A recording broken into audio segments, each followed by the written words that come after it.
எந்த வீடியோ எத பத்தி இருக்க போது அப்டின்னா, நம்ம லைஃப்ல நெறையா பேர் வந்து ஒரு கோல் அச்சீவ் பண்ணணும்னு நெனைப்போம். அதுக்காக பிளான் பண்ணுவோம். பட் எந்த முன்னேற்றமும் அடைய மாட்டோம். ஒரு பிளேஸ்லயே வந்து ஸ்டக் ஆயி நிப்போம். பட் அதுக்கு ரீசன் வந்து நம்ம என்னென்னவோ சொல்லுவோம். பட் மெயின் ரீசன் வந்து நம்மளா தான் இருக்கும். ஸோ என்ன ரீசன்னால நம்ம ஒரு கோல் அடைய முடியாம ஸ்டக் ஆயி நிக்கிறோம். ஸோ அத எப்படி ஓவர் கம் பண்றது அப்படின்றத இந்த வீடியோல நான் உங்க கூட ஷேர் பண்ண போறேன். அண்ட் வீடியோ ஃபர்ஸ்ட் டைம் பார்க்குறீங்கன்னா, என்னோட நேம் ஜானு. நான் வந்து லைஃப் கோச்சிங் குடுத்துட்ருக்கேன். ஸோ இந்த வீடியோ ஃபுல் அண்ட் ஃபுல் ஈர்ப்பு விதிய பத்தி இருக்க போது. ஸோ இந்த வீடியோக்கு நீங்க புதுசு அப்டின்னா, இந்த வீடியோ பார்த்துட்டு என்னோட பழைய வீடியோ பார்த்தீங்க அப்டின்னா, நான் எத பத்தி பேச வரேன், ஈர்ப்பு விதினா என்ன? விதினால நம்ம வாழ்க்கையில என்னென்ன ஒரு சேஞ்சஸ் கொண்டு வரலாம் அப்டின்றத நீங்க தெளிவா அண்டர்ஸ்டாண்ட் பண்ணிக்க முடியும். இந்த வீடியோல பார்த்தீங்கன்னா, நான் மேக்ஸிமம் ஈர்ப்பு விதிய கத்துக்கிட்டும், நான் அத அச்சீவ் பண்ண முடியாம, என்னோட கோல்ஸ அச்சீவ் பண்ண முடியாம, நான் பண்ண மிஸ்டேக்க தான் வந்து நான் மேக்ஸிமம் அனலைஸ் பண்ணி வச்சிருக்கேன். ஸோ எந்தெந்த விஷயங்கள்னால நம்ம ஈர்ப்பு விதிய அடைய முடியல அப்படின்னு பார்த்தோம்னா, ஃபர்ஸ்ட்டு ஈர்ப்பு விதி அப்படின்றது என்ன அப்படின்றத நம்ம புரிஞ்சுக்கணும். ஈர்த்ததோ எந்த விஷயத்த நீங்க நினைக்கிறீங்களோ, அதுதான் உங்க லைஃப்ல நடக்கும். ஸோ லைஃப்ல நடக்கிற நல்லது, கெட்டது எல்லாத்துக்குமே வந்து நம்ம தான் ரீசன். ஸோ நம்ம வந்து நம்ம லைஃப்ப எப்படி ஸ்டக் ஆகாம ஒரு கோல அச்சீவ் பண்றதுக்கு கொண்டு போணும். நம்ம எந்தெந்த விஷயங்கள்ல ஸ்டக் ஆயிருக்கோம், அத எப்படி நம்ம அனலைஸ் பண்றது அப்படின்றத இந்த வீடியோல பார்க்க போறோம். ஸோ இந்த ஸ்டக் ஆகுறத பார்த்தீங்கன்னா, ஒரு 3 வகையா பிரிக்கலாம். நம்ம எந்தெந்த விஷயங்களுக்காக ஸ்டக் ஆகுறோம் அப்படின்னா, அது வந்து ஒண்ணு நம்ம இன்டர்னல் ஃபேக்டர்ஸா இருக்கலாம், எக்ஸ்டர்னல் ஃபேக்டர்ஸா இருக்கலாம், அண்ட் மைண்ட் செட்டா இருக்கலாம். இந்த இன்டர்னல் ஃபேக்டர்ஸ் அப்படின்னு வரும்போது, ஃபர்ஸ்ட் அதுல வர்றது அப்படின்றது செல்ஃப் டவுட் அண்ட் ஃபியர்.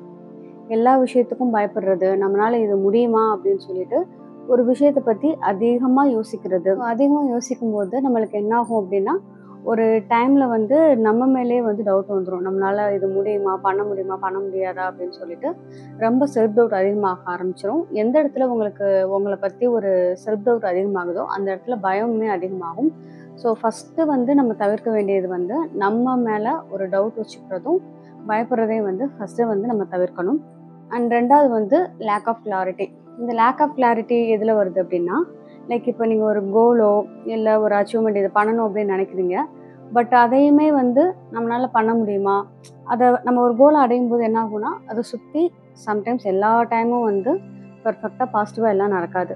கொஞ்சம் கொஞ்சம் நெகட்டிவ் திங்ஸ் வந்து நடக்கும். பட் அந்த நெகட்டிவ் திங்ஸ்க்கும் நம்ம நினைக்கிறது தான் காரணம். பட் அது நெகட்டிவ் நடக்கும்போது நம்ம என்ன பண்ணுவோம்னா, அந்த கோல வந்து அப்படியே விட்டுருவோம். நம்மளால முடியாது அப்படின்னு சொல்லிட்டு ஒரு கிளாரிட்டி இல்லாம போயிரும். அந்த கோல நம்மளால பண்ண முடியுமான்னு சொல்லிட்டு, ஒரு லேக் ஆஃப் கிளாரிட்டி இல்லாம போயிரும். ஸோ இந்த மாரி விஷயங்கள் நடக்கும்போதும், நம்மளால கோல வந்து அச்சீவ் பண்ண முடியாது.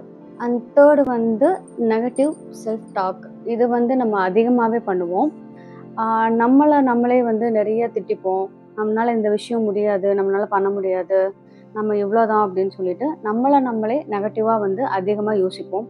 யாராவது நம்மள பாராட்டி பேசும்போது கூட சம்டைம்ஸ் என்ன பண்ணுவோம், "இல்லங்க நான்லாம் அவ்வளோலாம் ஒர்த் இல்ல" அப்படின்னு சொல்லிட்டு நம்ம சொல்லுவோம். ஸோ இந்த மாரி விஷயங்கள நம்ம வாயிலருந்து சொல்லும்போது, அது யுனிவர்ஸுக்கு என்ன தோணும் அப்படின்னா, ஓகே இவங்க வந்து இதுக்கு ஒர்த் இல்ல அப்படின்னு சொல்லிட்டு ஒரு எதிர்மறையான தாக்கங்கள வந்து நம்ம லைஃப்ல வந்து இம்பாக்ட் பண்ணும். ஸோ நம்மள பத்தி எப்பயுமே தப்பா பேசுறத வந்து தவிர்க்கணும். சும்மா விளையாட்டு கூட நம்மள பத்தி வந்து என்னோட கெப்பாசிட்டி இவ்வளோதான் அப்படின்னு சொல்லிட்டு நெகட்டிவா எந்த விஷயங்களுமே நீங்க யோசிக்கக்கூடாது. அண்ட் மெயினா இன்னொன்னு என்ன அப்படின்னு பார்த்தோம்னா, கம்ஃபோர்ட் ஜோன். நம்ம எப்ப வந்து நம்ம கம்ஃபோர்ட் ஜோன்ல உட்காந்துருக்கோமோ, லைஃப் வந்து எப்பயுமே மாறாது. ஸோ கம்ஃபோர்ட் ஜோன்றது என்ன விஷயங்கள் அப்ப நடக்கும்? நம்மளுக்கு உண்டான தேவைகள் அதிகரிக்காது. போதும் அப்படின்ற மைண்ட் செட்லயே இருப்போம். எத பத்தியுமே பெருசா யோசிக்க மாட்டோம். இந்த கம்ஃபோர்ட் ஜோன்ல என்ன ஆகும்? மார்னிங் ரொட்டீன்ல இருந்து நைட் வரைக்கும் ஒரு பர்ட்டிகுலர் ரொட்டீனே வந்து டெய்லி நம்ம ஃபாலோ பண்ணிட்டு இருப்போம். அதுல எந்த சேஞ்சஸுமே இருக்காது. லைக் காலைல எந்திரிக்கிறோம், வேலைக்கு போறோம், இல்ல பிசினஸ் பண்ண போறோம், வீட்டுக்கு வரோம், நைட் தூங்குறோம்.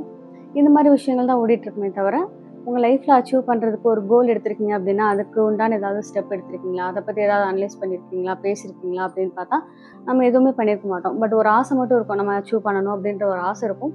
பட் அதுக்கு உண்டான எந்த ஸ்டெப்ஸுமே எடுக்க மாட்டோம் இந்த கம்ஃபோர்ட் ஜோன்ல. ஏன்னா நம்மளுக்கு இன்கம் கிடைக்குது, நம்ம சாப்பிடுறோம், தூங்குறோம், ஃபேமிலி எல்லாமே நம்மளுக்கு சஃபிஷியன்ட்டா இருக்கு. ஸோ இந்த கம்ஃபோர்ட் ஜோன விட்டு நம்ம வெளிய வந்தா மட்டும் தான் லைஃப்ல வந்து ஒரு நல்ல நிலைமை வந்து நம்ம அடைய முடியும். நெக்ஸ்ட் வந்து எக்ஸ்டர்னல் சேலஞ்சஸ். இந்த எக்ஸ்டர்னல் சேலஞ்சஸ்ல ஃபர்ஸ்ட் வரது என்ன அப்படின்னு பார்த்தோம்னா, சர்க்கம்ஸ்டன்ஷியல் சேலஞ்சஸ். இத பத்தி நம்ம பேச வரும்போது, இது எந்த விஷயங்கள் அடங்கும்னா, மேபி நம்ம ஃபினான்ஷியலா அஃபெக்ட் ஆயிருப்போம், இல்ல ரிலேஷன்ஷிப்ல அஃபெக்ட் ஆயிருப்போம், இல்ல நம்ம வேலை பார்க்குற இடத்துல அஃபெக்ட் ஆயிருப்போம். விஷயங்கள் நம்மள சுத்தி சப்போர்ட்டா இல்லாத போது, நம்மனால ஒரு பாசிட்டிவான மைண்ட் செட்ல கொண்டு வர முடியாது.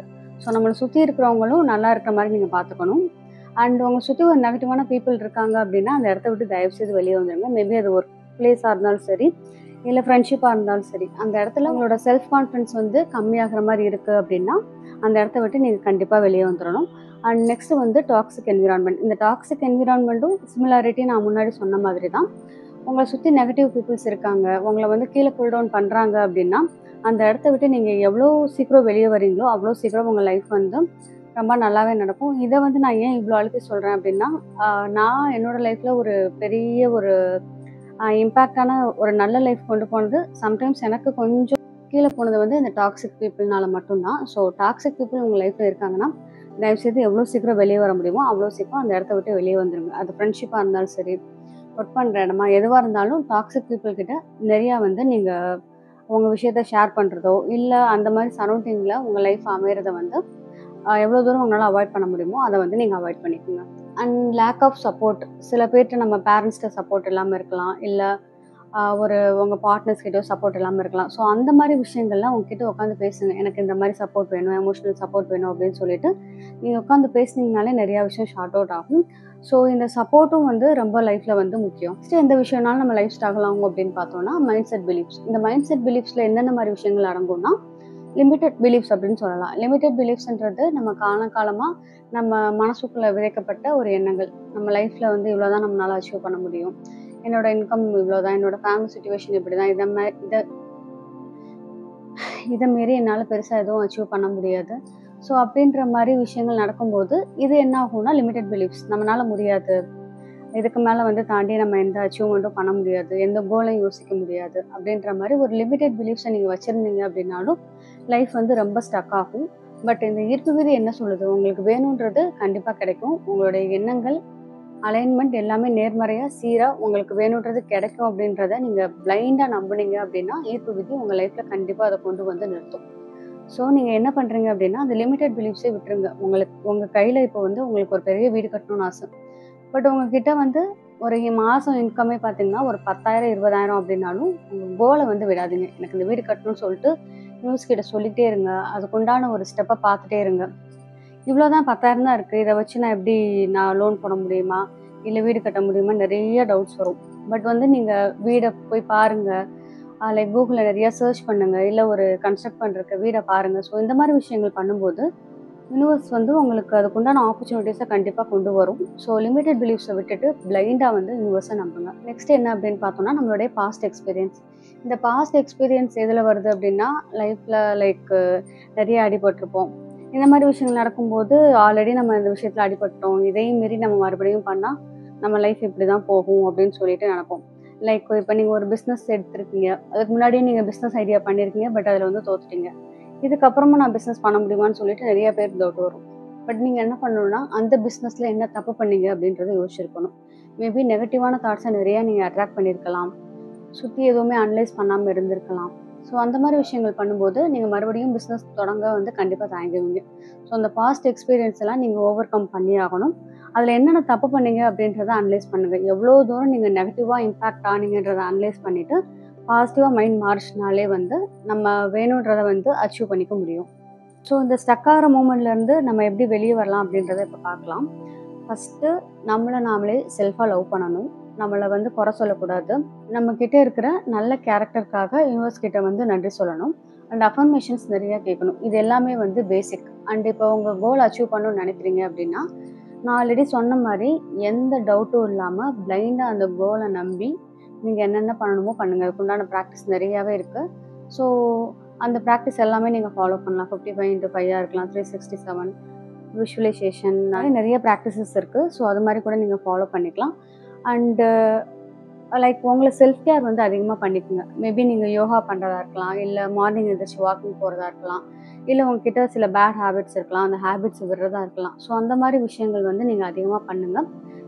நம்ம எந்த அளவுக்கு செல்ஃப் கேர் அதிகமாக பண்ணுறோமோ அந்த அளவுக்கு யூனிவர்ஸுமே நம்மளை சுற்றி இருக்கிற நல்ல விஷயங்களை நம்ம அதிகமாக கொண்டு வரும். ஸோ செல்ஃப் கேர் அப்படின்றது இந்த மேனிஃபெஸ்டேஷன் மெத்தடில் வந்து ரொம்ப முக்கியம். அண்ட் டேக் ஸ்மால் ஸ்டெப்ஸ் அப்படின்னு சொல்லுவேன். இது வந்து நான் ஆல்ரெடி உங்ககிட்ட டிஸ்கஸ் பண்ண மாதிரி, இப்போ நீங்கள் ஒரு கார் வாங்கணும்னு நினைக்கிறீங்கன்னா ஒரு ஷோரூம் போய் பாருங்கள், என்ன கலர் வேணும் அண்ட் எந்த மாடல் வேணும், டெஸ்ட் ட்ரைவ் போங்க. காசை இல்லாட்டினாலும் பரவாயில்ல, சும்மா போய் பார்த்துக்குவாங்க. ஸோ இந்த மாதிரி விஷயங்கள்லாம் நீங்கள் பண்ணும்போது உங்கள் சப்கான்ஷியஸ் மைண்டுக்கு தெரியும். உங்களுக்கு என்ன வேணும் அப்படின்றதுக்கு உண்டான ஆப்பர்ச்சுனிட்டீஸ அது ஆட்டோமேட்டிக்கா உங்க லைஃப்ல கொண்டு வரும். ஸோ நீங்க லைஃப்ல ஸ்டக் ஆயி நிக்கிறீங்க அப்படின்னா, நான் சொன்ன இந்த மெத்தட்ஸ ஃபாலோ பண்ணுங்க. இத வந்து ஒரு லைஃப் ட்ரான்ஸ்ஃபர்மேஷனா கொண்டு போய் லைஃப ஃபுல் அண்ட் ஃபுல் சேஞ்ச் பண்ணணும் அப்படின்னு நீங்க நெனச்சாலும், லைஃப் கோச்சிங் என்கிட்ட ஜாயின் பண்ணிக்கலாம். ஸோ அத பத்தி டீட்டெயில்ஸ் வேணும்னா என்னோட நம்பர் ஆட் பண்றேன். அதுல கூட நீங்க டீட்டெயில்ஸ் கேட்டு தெரிஞ்சுக்கலாம். அண்ட் ஆக்சுவலா நான் ஒரு 6 மந்த்ஸ் கிட்ட வீடியோ போடல. மேபி என்னோட பர்சனல் ரீசன்ஸ்னால என்னோட வீடியோ போடல.